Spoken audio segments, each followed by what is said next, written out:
Comment rendre notre pratique posturale équilibrée? J'insiste sur le mot pratique posturale que je ne veux pas appeler le yoga parce que le yoga c'est un sujet beaucoup plus large.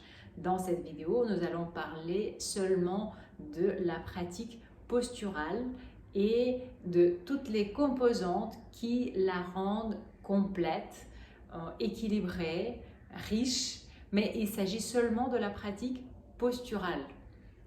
On ne touche pas la respiration, le travail avec le mental, l'apprentissage des textes, Bhakti Yoga et tout ça. Donc, qu'est-ce que c'est que la pratique posturale? Déjà, ça incorpore les exercices ou les séquences, les enchaînements dynamiques, les postures statiques et la relaxation. On va déjà voir ces trois types, ces trois familles de pratiques.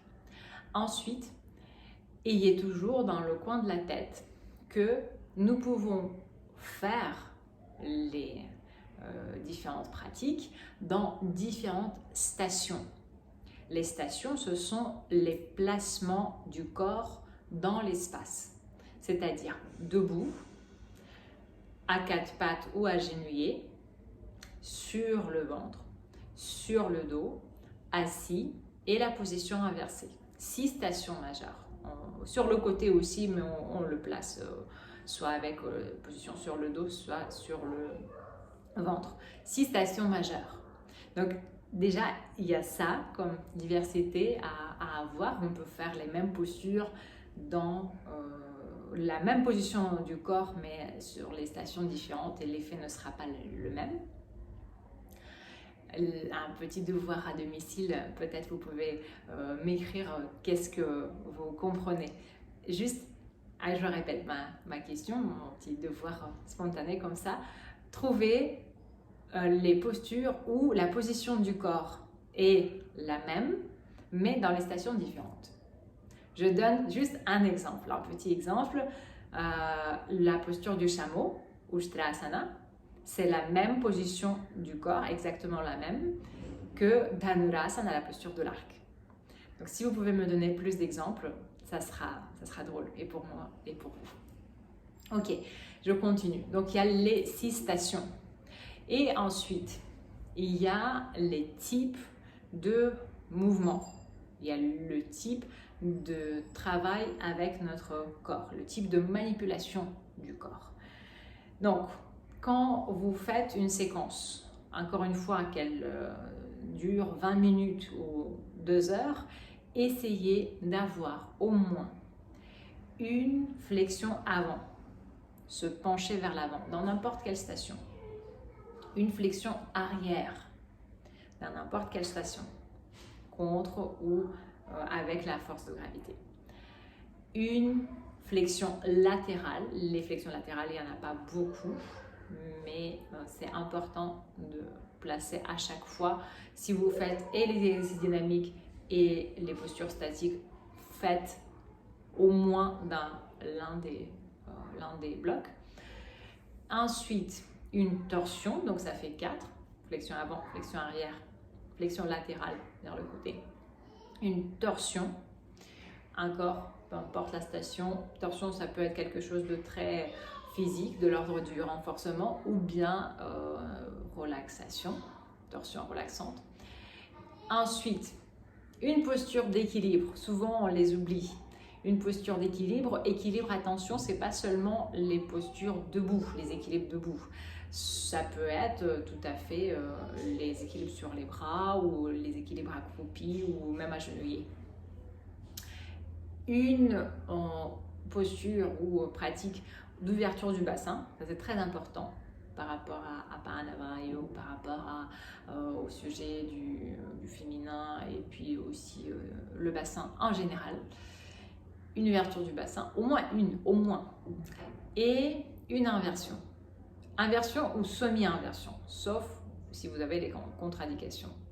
Dans toutes ça c'est la trame globale. Si vous avez des contre-indications temporaires, par exemple pendant les règles ou si vous avez, je sais pas, l'asthme ou la tension artérielle, vous n'allez pas faire certaines choses. Donc, respectez vos contre-indications, mais ça, c'est quelque chose de global. Inversion ou semi-inversion. Donc, c'est quoi la différence?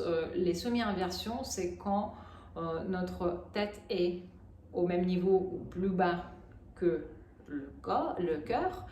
Et l'inversion complète, c'est quand tout est aligné dans l'axe vertical. Par exemple, la chandelle est considérée comme semi-inversion parce que c'est pas dans le même axe. En fait, l'inversion complète, c'est presque seulement chez Shasana, la posture sur la tête avec ses variantes, le tripode et la posture sur les bras aussi. Donc, mais vous avez toute une marge dans les semi-inversions, la posture de lapin, les Shahalasana, la Charufa, il y a plein de choses. Donc, vous voyez, les inversions, on les retrouve dans le type de mouvement et dans la station, dans les positions du corps. Voilà, je dirais que si vous faites le respect si vous avez beaucoup de temps, par exemple vous avez 1h30 ou 2 heures pour votre cours, vous faites chacune des 7 familles dans chacune des stations. Si vous n'avez que une demi-heure, vous faites au moins un type de mouvement et vous essayez de couvrir quand même toutes les stations. Ne faites pas tout allongé ou pas non plus tout debout. Voilà.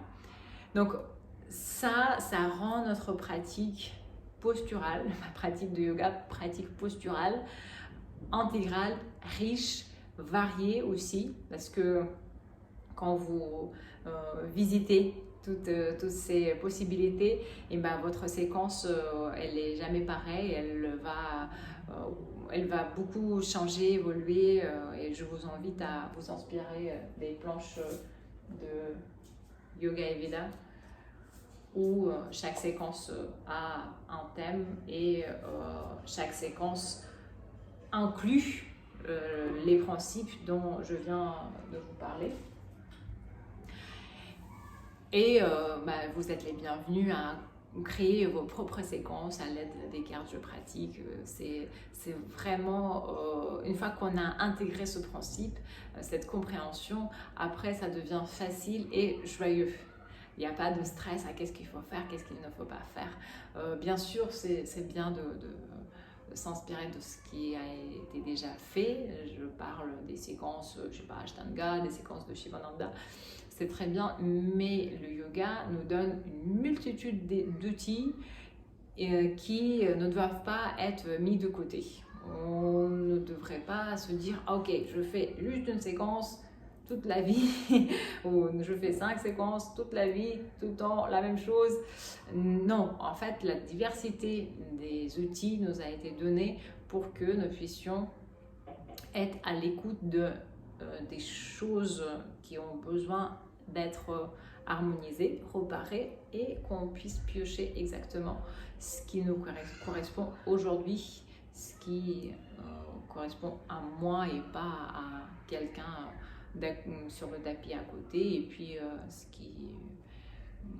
on peut avoir aussi différentes périodes où on peut prendre une séquence pratiquée pendant 1 mois ou 2 mois et après passer à autre chose. Ou on peut changer de séquence tous les jours. Voilà, j'espère que ces petits principes vous ont été utiles. En aucun cas, je ne critique pas des gens ou des écoles qui font différemment. Je vous invite juste à plonger dans le yoga, de vous inspirer des petites pistes et d'en faire votre expérience. C'était Maitri, Yoga Ayurveda. J'espère que cette vidéo était utile, intéressante. Faites-moi savoir si vous avez des questions.